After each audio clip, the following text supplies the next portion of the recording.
C'est une des plus grandes civilisations que le monde ait connues. Notre mode de vie serait complètement différent si l'Égypte n'avait pas existé. Pendant 2000 ans, son héritage a semblé avoir disparu. On a toujours pensé que l'Égypte était un endroit mystérieux, plein de magie et de superstitions. Jusqu'à ce qu'une succession d'hommes et de femmes redécouvre ce pays au XIXe siècle. D'un seul coup, les murs des temples et des tombes tout au long dans la vallée du Nil commencent à parler. C'est l'histoire d'une quête visant à retrouver le passé de l'Égypte et qui mêle découvertes célèbres et coups de chance, entreprises privées et publiques, fouilles épuisantes et technologies de pointe. C'est l'histoire de l'Égypte éternelle.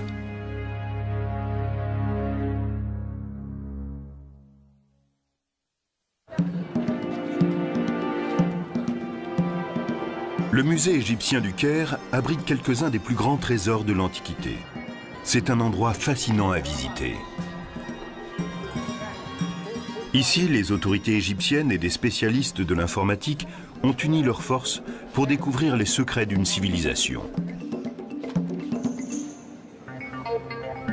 Dans le cadre d'un projet ambitieux appelé l'Éternelle Égypte, des milliers d'objets comme cette statue de scribe assis ont été numérisés et entrés dans une immense base de données accessible à tous via Internet.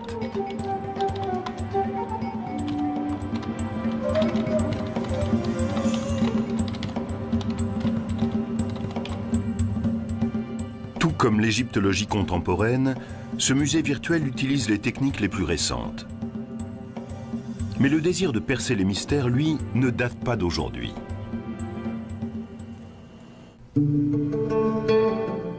On peut déjà le voir à l'œuvre en 1798, lorsqu'un petit groupe de savants et d'ingénieurs suivent Napoléon dans sa campagne d'Égypte.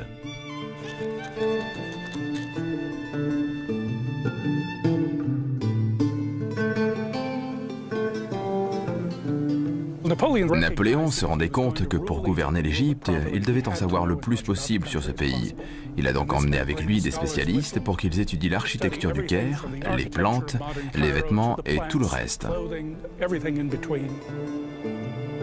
Mais Napoléon ne s'intéressait pas uniquement à l'Égypte de son temps. Il était également curieux de son mystérieux passé. Presque tout ce qu'on savait prenait sa source chez les classiques. C'était souvent limité et inexact. Il y avait aussi la Bible, dont les interprétations étaient souvent fausses. Pour prolonger leurs observations, des scientifiques s'aventurent dans le désert qui entoure le Caire. Ils y découvrent des constructions très anciennes, les fameuses pyramides et le mystérieux sphinx de Gizeh. Mais un homme va oser s'aventurer plus loin. C'est le baron Dominique Vivant Denon, ancien diplomate et dessinateur accompli. En arrivant en Égypte, il est bien décidé à pister les Égyptiens de l'Antiquité et à descendre plus loin sur le Nil. Napoléon donne l'ordre à une de ses divisions d'envahir le territoire jusque-là inconnu qui s'étend au sud de Gizeh. Denon est impatient de se joindre à eux. Le voyage est rude, la région est infestée de bandits, l'armée est sous la menace constante d'une attaque. Mais arrivé à 700 km au sud du Caire, la troupe ne regrette pas d'avoir traversé ces épreuves. Autour de Luxor se trouve le groupe de monuments le plus important d'Égypte. C'est ici, dans l'ancienne capitale, Thèbes, que s'élèvent les grands temples de Karnak et de Luxor. Et sur la rive ouest du Nil, on trouve le Ramesséum et les sanctuaires de Médine et Abou. Denon n'arrête pas de dessiner ce qu'il voit. Il est le premier Européen à croquer ces magnifiques œuvres d'art. Et ce n'est qu'un début. Il poursuit son voyage avec l'armée et pendant 6 mois, il va découvrir encore d'autres édifices, parfois au risque de sa vie. Une de mes histoires préférées se situe à un moment où l'armée bat en retraite. On lui tire dessus, mais il n'a pas fini de dessiner un temple, alors il aiguillonne son cheval et il retourne sur les lieux, tandis que ses collègues lui crient de revenir.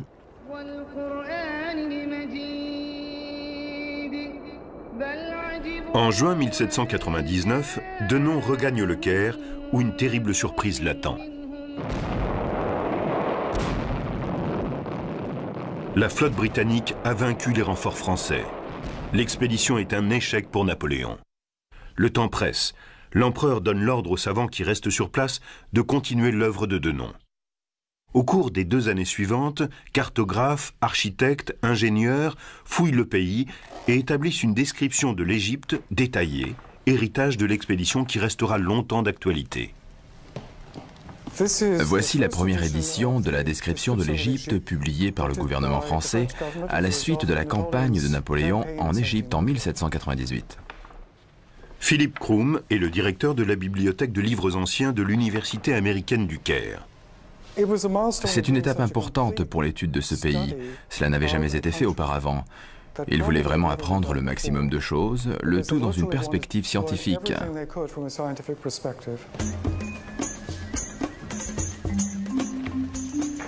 La moitié des descriptions contenues dans ces 23 volumes montrent à quelle tâche originale se sont attelés ces savants. Établir un état des lieux du pays tel qu'il était il y a 2000 ans. L'autre moitié consiste en la première observation systématique de l'héritage antique de ce pays. On y trouve les croquis d'architecture détaillés de centaines de monuments. Thèbes et Luxor. Et conservés pendant des milliers d'années grâce au climat sec du pays, des rouleaux de papyrus, des animaux momifiés et les dépouilles de certains personnages. Nous avons ici la tête d'une momie découverte à Thèbes. Quand ce travail de titan est publié en Europe en 1809, il fait sensation. Son ampleur, la taille de l'entreprise indiquait que l'Égypte était plus riche en sites archéologiques que n'importe quelle autre région du monde.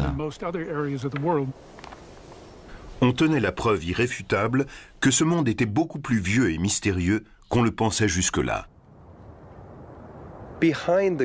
On savait que derrière la grandeur de Rome, il y avait la grandeur de la Grèce.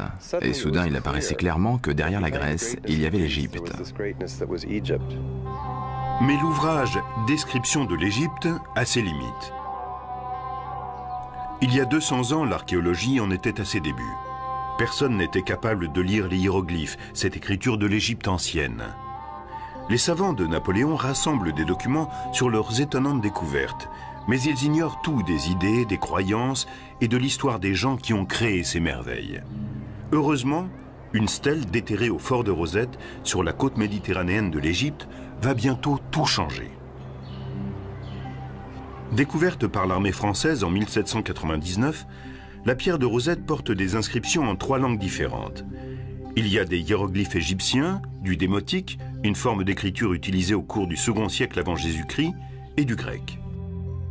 Les 3 sections reproduisant le même texte, les spécialistes se rendent compte qu'ils tiennent peut-être là la clé du passé de l'Égypte ancienne. Mais ce n'est pas si simple. Il est clair dans la section grecque que les inscriptions font l'éloge du pharaon Ptolémée V. Mais malgré leurs efforts, les érudits n'arrivent pas à relier les différentes langues entre elles. On a dû d'abord dépasser l'idée que les hiéroglyphes égyptiens seraient des idéogrammes, chaque signe représentant une idée. Un des premiers Européens à percer une partie de l'énigme est un savant britannique du nom de Thomas Young. 16 ans après la découverte de la fameuse pierre, Young comprend que le nom de Ptolémée, lisible dans la partie grecque, correspond à un groupe de hiéroglyphes entourés d'un ovale, ce qu'on appelle un cartouche. Il lui paraît soudain évident que ces hiéroglyphes reproduisent phonétiquement le nom de Ptolémée. Mais ce n'est qu'une partie de la solution. La découverte capitale va se produire à Paris 7 ans plus tard, grâce à un linguiste français, Jean-François Champollion. Comme Young, Champollion pense que les hiéroglyphes sont un ancien alphabet, mais le 14 septembre 1822, il fait un pas décisif. Champollion a compris que les hiéroglyphes étaient utilisés de façon différente. En particulier, certains reproduisent un mot phonétiquement, et à la fin, on a souvent un idéogramme ou un déterminatif qui donne un aperçu du mot entier. Certains signes représentent un son, mais donnent aussi une idée de ce qu'ils désignent. Par exemple, des jambes vont donner l'idée de mouvement. Si elles vont vers l'arrière, cela veut dire qu'on marche à reculons. Champollion veut partager sa découverte avec son frère et se précipite dans sa librairie toute proche. Il lance son travail sur le bureau de son frère. Ça y est, j'ai trouvé. Et s'évanouit aussitôt. Quand il revient à lui 4 jours plus tard, il commence à élaborer un dictionnaire et une grammaire d'égyptien ancien. Après 2000 ans de silence, les Égyptiens de l'Antiquité parlent de nouveau avec leurs propres mots. Les images engendrent des sons, les mots véhiculent des idées et tout un monde s'ouvre à nous. C'est le résultat de cette découverte stupéfiante. Tout est en place pour permettre les grandes découvertes de l'égyptologie.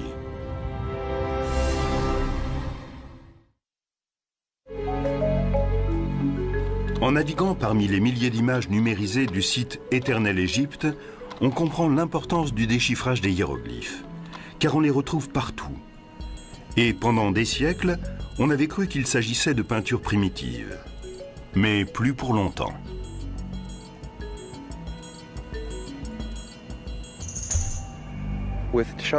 Champollion parvient à déchiffrer les hiéroglyphes et d'un seul coup, les murs des temples et des tombes tout au long dans la vallée du Nil commencent à parler.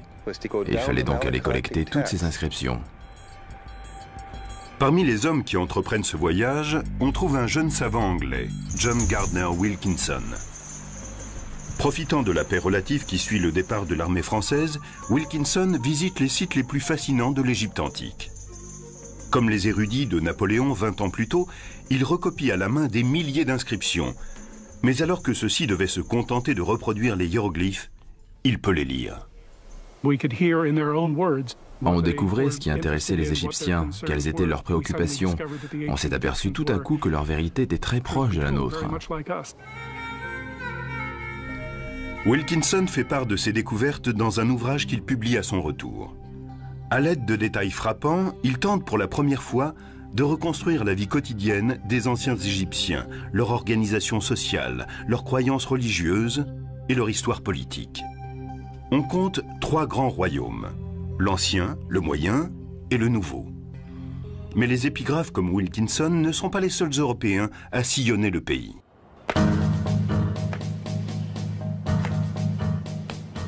Un certain nombre de collectionneurs descendent aussi la vallée du Nil. Ils s'essaient à l'archéologie, découvrent des sites inconnus et des trésors inestimables. Mais les fouilles qu'ils pratiquent sans discernement vont considérablement retarder les futures recherches. L'archéologie, c'est un peu comme un travail de détective. Sur une scène de crime, il faut d'abord enregistrer le moindre détail avant de bouger quoi que ce soit.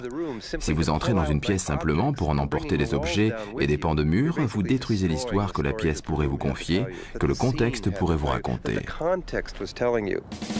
Un de ces aventuriers les plus étonnants est un ancien ingénieur hydraulique du nom de Giovanni Belzoni. Arrivé en Égypte en 1817, il remet très vite ses lettres de créance. Une des premières missions de Belzoni a été de transporter la tête colossale de Ramsès II, qui se trouvait à Thèbes. Elle faisait 3 mètres de long et pesait 7,5 tonnes. Belzoni entreprit de la faire sortir du temple sur des roulettes et de la transporter centimètre par centimètre jusqu'au Nil, à 3 km de là.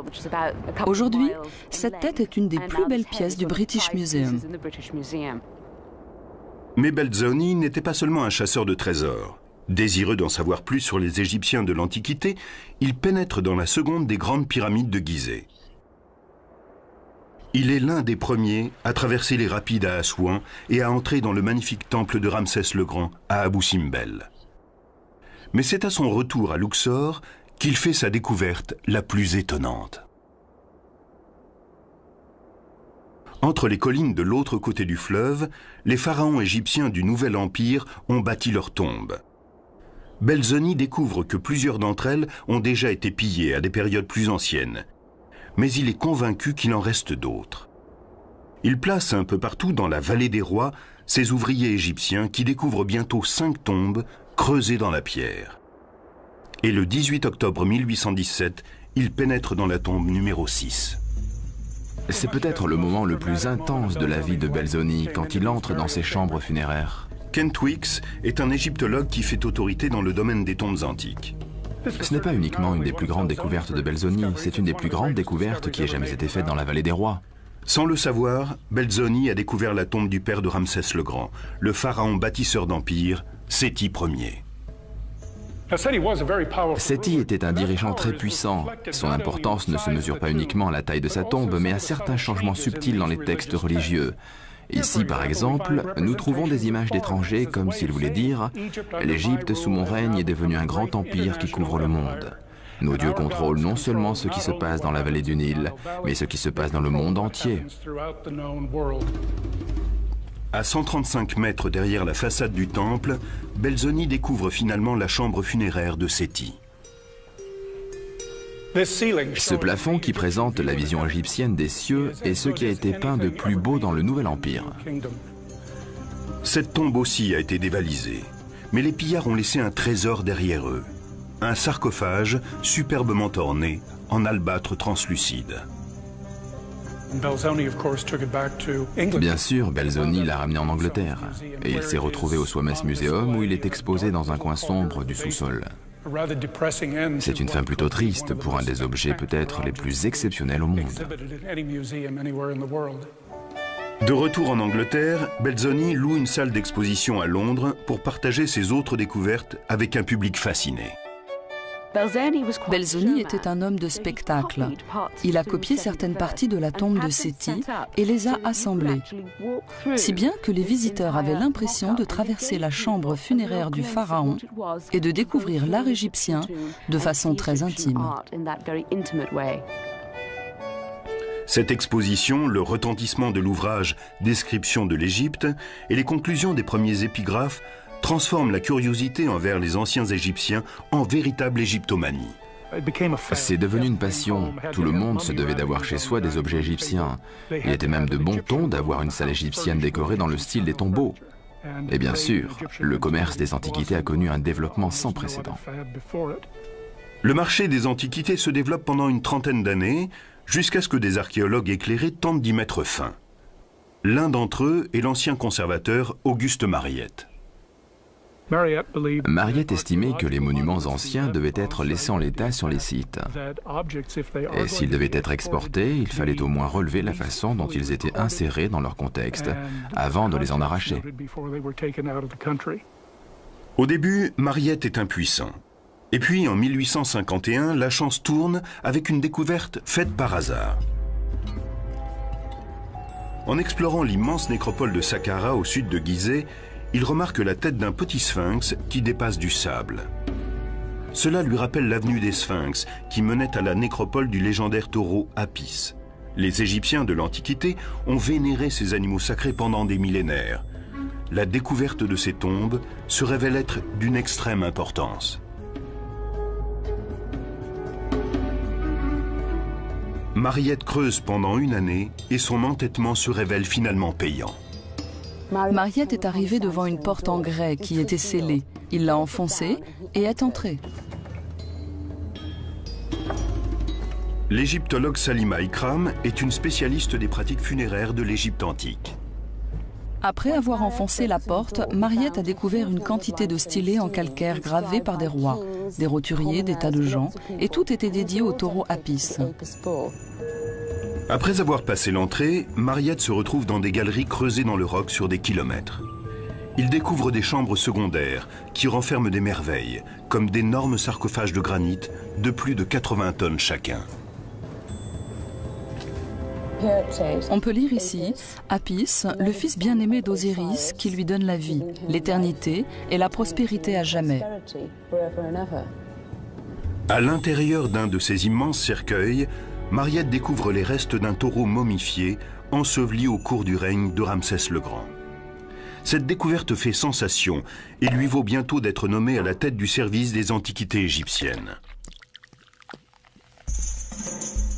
Usant de son autorité, Mariette arrête toutes les fouilles en dehors des siennes et interdit l'exportation d'objets sans autorisation spéciale. Il crée un musée permanent pour sa nouvelle collection d'antiquités. L'égyptologie entre dans son âge d'or.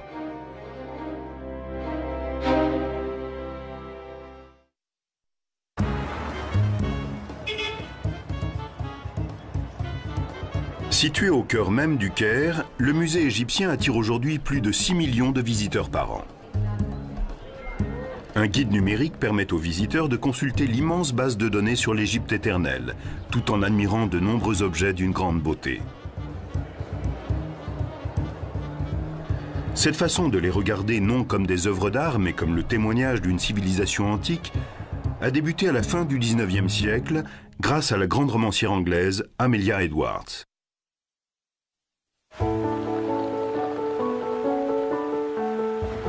En 1873, elle se rend en Égypte. Comme beaucoup d'autres touristes, elle visite le plateau de Gizeh, émerveillée par ces édifices créés par la main de l'homme et fascinée par les gens qui les ont bâtis. Mais elle veut aller plus loin. Elle monte sur un bateau luxueux, un dahabaya, et commence une croisière de 1500 km sur le Nil. Mais plus au sud, elle est effrayée par ce qu'elle voit. Malgré les efforts de Mariette pour préserver les richesses de l'Égypte, les touristes défigurent encore les monuments. Et les archéologues amateurs dégradent les inscriptions qu'ils cherchent à déchiffrer. Les statues colossales de Ramsès le Grand à Abou Simbel n'y échappent pas.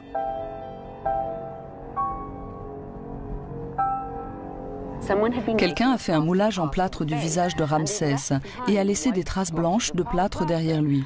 Ce n'était bien sûr pas très heureux esthétiquement. Alors, Amelia Edwards a donné l'ordre à des gens de faire des tonnes de café dont elle a aspergé la statue. Ainsi, le plâtre a-t-il été teint de la même couleur que la pierre. Mais cela ne sera pas sa seule action. À son retour, elle lance une campagne pour faire connaître au public les Égyptiens de l'Antiquité et crée une société historique connue sous le nom de Fonds d'exploration égyptien. Ces fonds encourageaient l'archéologie propre. On ne pouvait faire des fouilles sur un site et se contenter de mettre des objets dans une caisse à destination d'un musée. Vous deviez étudier le contexte dans lequel ils se trouvaient pour les analyser ensuite en fonction de leur cadre historico-culturel. On trouve parmi les premiers protégés de cette fondation un jeune topographe britannique du nom de Flinders Petrie. En 1881, Petrie arrive en Égypte pour étudier la grande pyramide de Gizeh, dont certains disent qu'elle est trop parfaite pour avoir été construite par des humains. Il constate bientôt que la pyramide, tout admirable qu'elle soit, possède toutes les imperfections qu'on retrouve dans les anciennes constructions.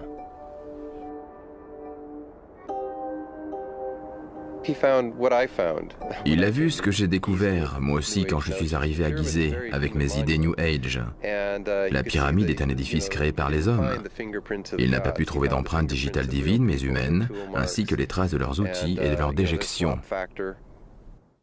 Dans son rapport, Petrie conclut que la Grande Pyramide était, comme le suggèrent les sources classiques, une tombe royale construite pour le pharaon de l'Ancien Empire, Khéops, il y a 4500 ans. Fasciné par les bâtisseurs de pyramides, Petrie, contrairement à ses prédécesseurs, se met à l'archéologie.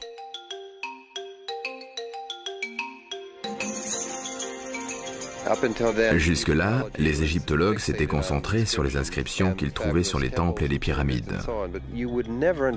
Mais de même qu'on ne peut pas comprendre la société américaine en se contentant d'aller à Washington et d'en décrire les monuments, Petrie s'était rendu compte qu'on ne comprend pas une civilisation sans en connaître la vie quotidienne. Pour déchiffrer ce quotidien, Petrie étudie tout ce qu'il ramène de ses fouilles, que ce soit un fragment de poterie ou un trésor inestimable. Le plus important dans le travail de Petrie, c'est qu'il insiste en permanence sur le contexte archéologique. Ce n'est pas tant ce qu'on trouve qui est important, que l'endroit où on le trouve et tout ce qu'il y a autour. À travers son approche révolutionnaire, Petrie développe une technique de datation très sophistiquée qui va lui permettre de faire des découvertes remarquables au cours des 40 années suivantes. À Thèbes, il déterre une stèle dont l'inscription fait référence pour la première fois à la tribu d'Israël. Au nord de Luxor, à Nagada, il trouve des milliers d'anciennes tombes, dernières demeures des tout premiers habitants de la vallée du Nil. Cela lui permet d'éclairer 10 siècles d'une histoire jusque-là totalement inconnue, celle de la période qui précède la première dynastie des souverains d'Égypte. Et il n'est pas le seul. Un nombre grandissant d'égyptologues travaillent à présent dans la vallée du Nil, et eux aussi font des découvertes essentielles. Une plaque de pierre qui raconte l'histoire du premier pharaon de l'Égypte unifiée. Des tablettes d'argile qui se révèlent être des lettres diplomatiques datant d'il y a 3000 ans. Et la seule statue connue de Khéops, le pharaon de l'Ancien Empire pour qui a été construite la Grande Pyramide. Une des découvertes les plus fascinantes est pourtant faite à Luxor par les Égyptiens eux-mêmes. Il s'agit de momies arrachées à leur tombe à la fin du Nouvel Empire et cachées par des prêtres. Parmi elles, celle de quelques personnages royaux majeurs, tels Séti Ier, dont Belzoni s'était emparé du sarcophage, et celle du plus célèbre de tous les pharaons, Ramsès le Grand.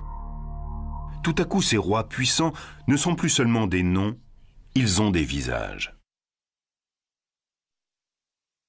Mais il reste une tombe royale du Nouvel Empire qui n'a pas encore été découverte et dont on sait qu'elle n'a pas été pillée.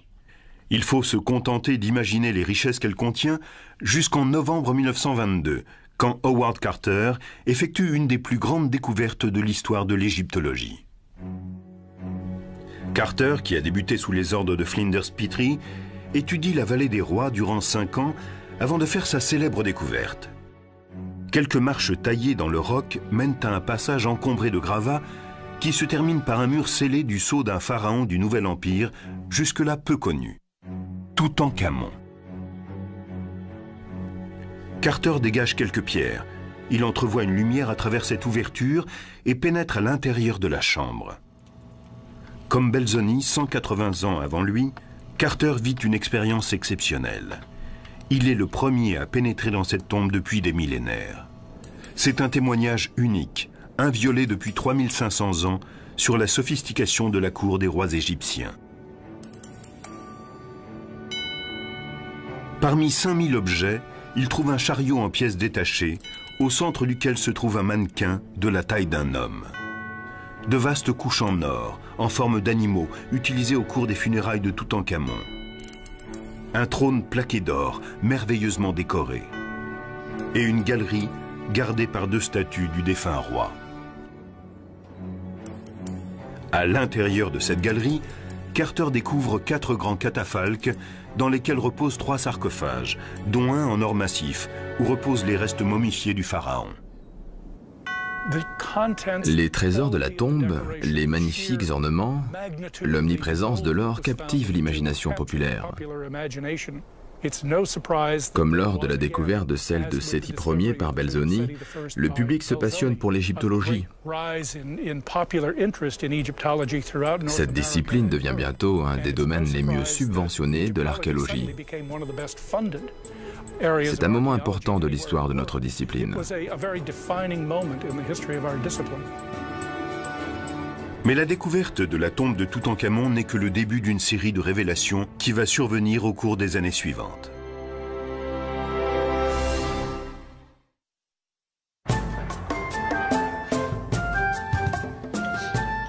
La découverte de la tombe de Toutankhamon inaugure une ère sans précédent dans l'activité archéologique de la vallée du Nil.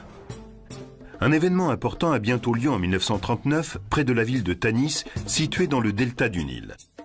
Un archéologue français, Pierre Montet, découvre non pas une, mais 6 tombes royales intactes.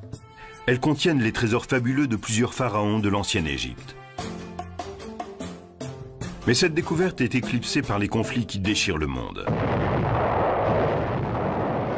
Quand éclate la Seconde Guerre mondiale, de nombreux égyptologues quittent le pays. 13 ans plus tard, la révolution égyptienne fait table rase de la domination européenne. À présent indépendants, les égyptologues égyptiens commencent à faire des découvertes fascinantes.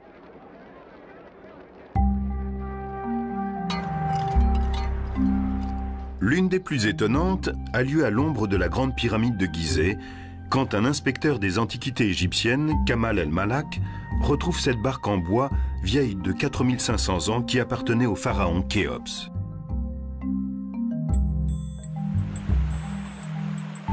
On commence à voir de plus en plus clairement qui étaient les souverains d'Égypte. Mais les spécialistes continuent à se pencher sur la vie quotidienne du peuple. Ils disposent maintenant de techniques très sophistiquées. Et bientôt va naître le remarquable programme intitulé « Projet de sauvetage nubien ». À la fin des années 50, la démographie est en pleine expansion. le gouvernement égyptien décide de libérer des terres en construisant un barrage sur le Nil à Aswan. Pour la réalisation du lac de retenue des eaux, certains sites parmi les plus spectaculaires de la Haute-Égypte vont être inondés. Pour les sauver, l'UNESCO lance un projet ambitieux. Parmi les 23 monuments rescapés se trouve le temple de l'île de Philae et celui de Ramsès le Grand à Abou Simbel. Les ingénieurs les démontent méticuleusement, puis les réassemblent à 300 mètres de leur emplacement originel. Mais l'appel de l'UNESCO aux archéologues entraîne des conséquences inattendues. Beaucoup d'archéologues ont répondu à cet appel, mais ils venaient souvent d'autres départements, comme l'archéologie préhistorique par exemple. Ils ont apporté sur les sites égyptiens la méticulosité de leur discipline inconnue jusque-là en Égypte. Quand on fouille aujourd'hui, ce n'est pas seulement pour trouver des bols en or ou des momies. Nous nettoyons la saleté et récupérons des restes d'anciennes plantes qui ont été carbonisées mais non broyées. Nous sauvons la moindre parcelle de poterie. Ce type de démarche archéologique est dans la ligne de l'intérêt que portait Petrie à la culture de la vie quotidienne et va plus loin qu'il ne l'imaginait. Sur le plateau de Gizeh, l'égyptologue Mark Lehner utilise beaucoup de ces techniques pour comprendre non seulement les pyramides, mais ses constructeurs. Comment ont-ils organisé l'espace sur lequel ils ont construit ces édifices monumentaux? Et tout le bois, les gens, l'énergie, le pain et les poteries qui ont été nécessaires? Je me suis demandé combien de gens avaient participé à la construction. Les égyptologues parlent de 20 à 30 000 personnes. Cela faisait une immense ville, 3000 ans avant Jésus-Christ. Où étaient-elles situées? Où étaient logés ces gens? Comment se nourrissaient-ils? En 1995, Lehner commence à explorer le côté sud du site, où il déterre quelque chose de très étonnant. Nous avons trouvé les restes d'une cité datant de la construction des pyramides de Khéops et de Menkaure. Nous avons mis au jour une partie de la ville grande comme 7 terrains de football. Et en recensant chaque parcelle d'os animal, nous avons évalué qu'il y avait là assez de viande sur notre site pour nourrir 6 à 7 000 personnes, en admettant qu'ils mangeaient de la viande tous les jours. À partir de tous ces indices, Lehner a la certitude que ces gens participaient à un projet de travaux publics impliquant tous les Égyptiens. Au cours du Moyen Empire et du Nouvel Empire, la construction des pyramides a mobilisé toutes les énergies. Il a fallu créer de nouvelles façons d'organiser la société et l'économie pour accomplir un des projets de travaux les plus importants du monde. C'est cette organisation qui m'a fait dire que le plus intéressant était non pas comment les Égyptiens ont construit les pyramides, mais comment les pyramides ont permis à l'Égypte de se construire.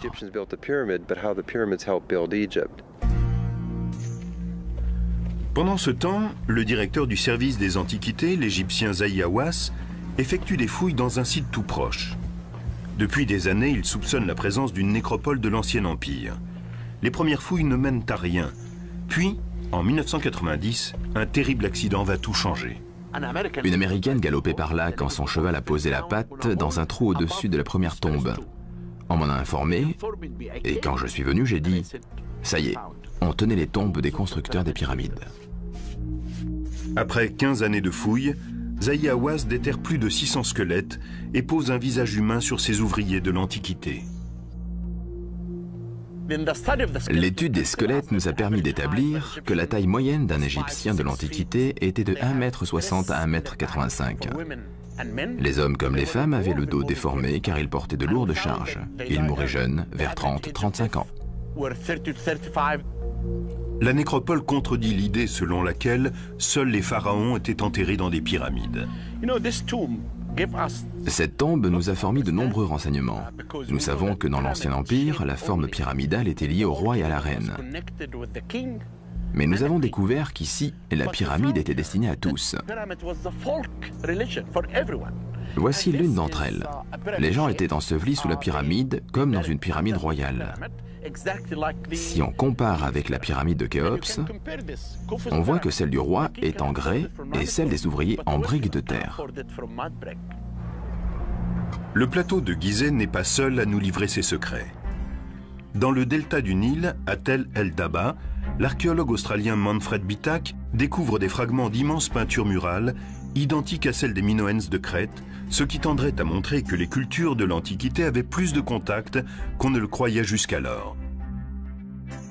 Sur la côte méditerranéenne égyptienne, une équipe d'archéologues sous-marins français a exploré l'ancienne cité d'Alexandrie et dégagé 26 sphinx de ce qui pourrait être les restes du fameux phare d'Alexandrie.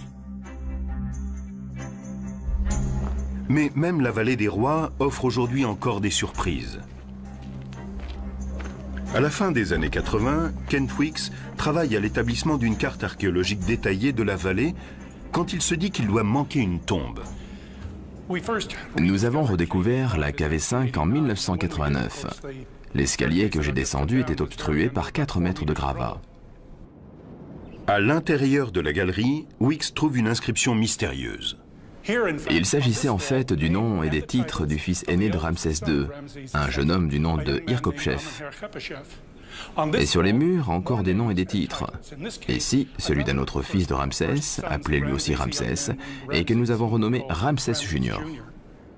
On savait que Ramsès le Grand avait eu plus de 9 fils, et il semble que ce soit leur tombe. À l'intérieur, Weeks trouve une grande salle soutenue par des piliers et donnant sur une galerie. Nous avons déblayé une partie de la grande salle et nous nous sommes retrouvés dans une galerie qui s'enfonçait dans la montagne sur plusieurs dizaines de mètres. Nous étions dans la plus grande tombe de la vallée des rois. La redécouverte de la KV5 fait la une des journaux du monde entier. Il semble que ce soit la dernière grande découverte en Haute-Égypte pour quelque temps. Aujourd'hui, les préoccupations vont vers une nouvelle menace.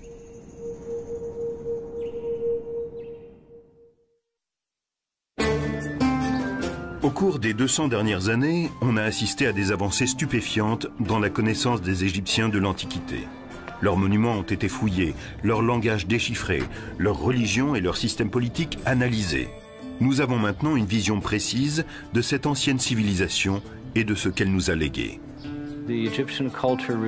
La culture égyptienne est à la base de la culture occidentale contemporaine.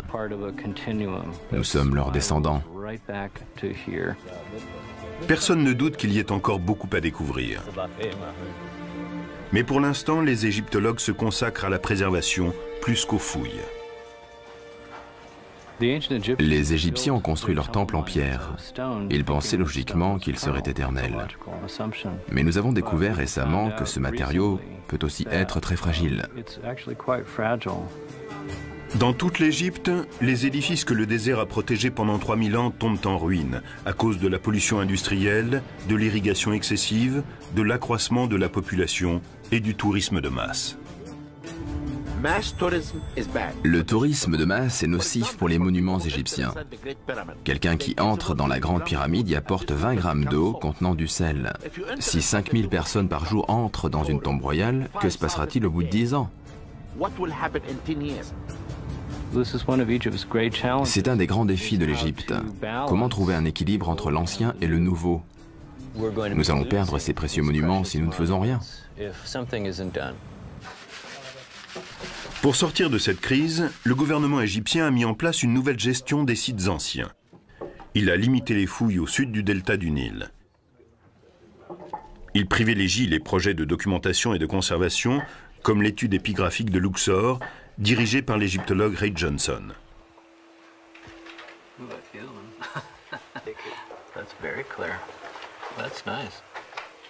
Ici, à Médine Abou, dans un petit temple dédié au culte d'Amon, Johnson et son équipe recopient méticuleusement toutes les inscriptions de ce tombeau vieux de 3000 ans.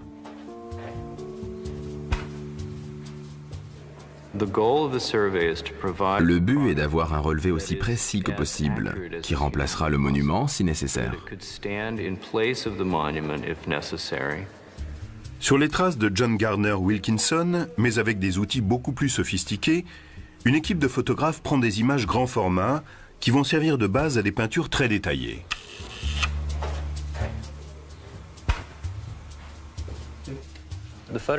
Le photographe ne montre pas tout. Les détails invisibles sont rajoutés par la suite.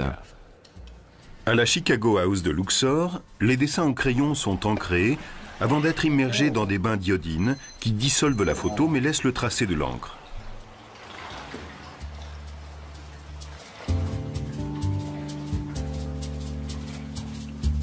there any traces of the saw above it? I haven't found any. De retour au temple, des épigraphes vérifient rigoureusement ces épreuves. Et quand Johnson est totalement certain de leur exactitude, elles sont envoyées à Chicago pour être publiées. Il faut 30 ans pour copier l'ensemble d'un temple, mais le résultat est remarquable. Ils ont préservé les informations gravées dans les murs pour l'éternité. C'est conservé pour la nuit des temps. C'est aussi le besoin urgent de tout recenser qui anime le Centre de documentation de l'héritage culturel et naturel, ou CULTNAT, créé par le gouvernement égyptien. Nous essayons de préserver notre histoire grâce à la technologie et de rassembler un maximum de documents pour l'avenir. En 2001, le CULTNAT, en partenariat avec IBM, a créé le projet Éternel Égypte. En 3 ans, les membres de l'équipe ont numérisé des milliers d'objets venus de tous les musées d'Égypte. Et ils ont établi des connexions entre eux. Il n'y a pas d'éléments sans intérêt dans la culture égyptienne. Ils sont reliés les uns aux autres. Ils forment une même histoire qui s'étend sur 5000 ans. D'anciens objets, comme le scribassi, ont été virtuellement restaurés et recréés, tels qu'ils étaient sans doute à leur création. On ne se rend pas compte que l'Égypte ancienne était un des endroits où on utilisait les couleurs les plus vives. Une grande part de notre travail de restauration et de reconstruction en 3 dimensions a consisté à redonner aux objets leur couleur. On va plus loin encore. Dans leur description de l'Égypte, les savants de Napoléon ont tenté d'imaginer comment les monuments d'Égypte apparaissaient à leur époque. Des images infographiques de pointe peuvent aujourd'hui nous le montrer. La caméra tourne autour de la seconde cour d'Amenhotep, puis elle parcourt de long en large la colonnade. La technologie va de plus en plus vite et permet aujourd'hui de placer un visiteur en immersion. Avec la technologie en 3 dimensions, les responsables médias du projet ont créé des maquettes interactives de plusieurs sites de l'Égypte. Elles ne les montrent pas seulement comme ils sont aujourd'hui, mais aussi comme ils étaient sans doute lors de leur achèvement. Ici, une image sans précédent du temple de Luxor, il y a 3500 ans, et du plateau de Gizeh, 1000 ans plus tôt.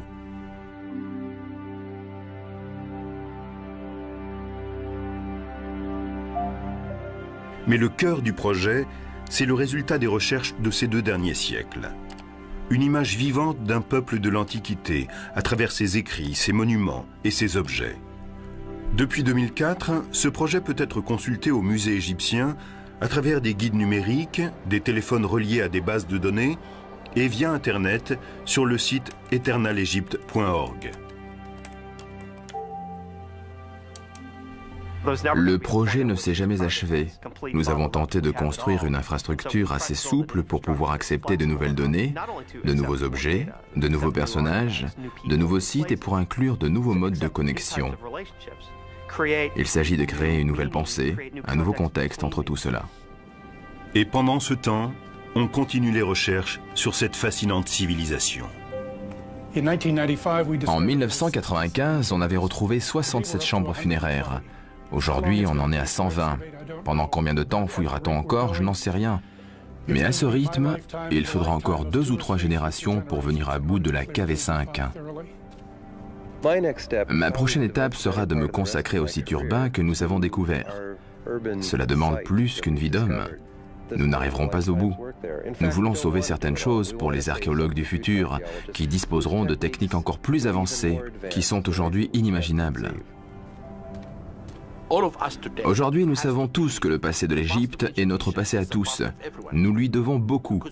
Nous devons aux Égyptiens leur savoir, leurs idées, leur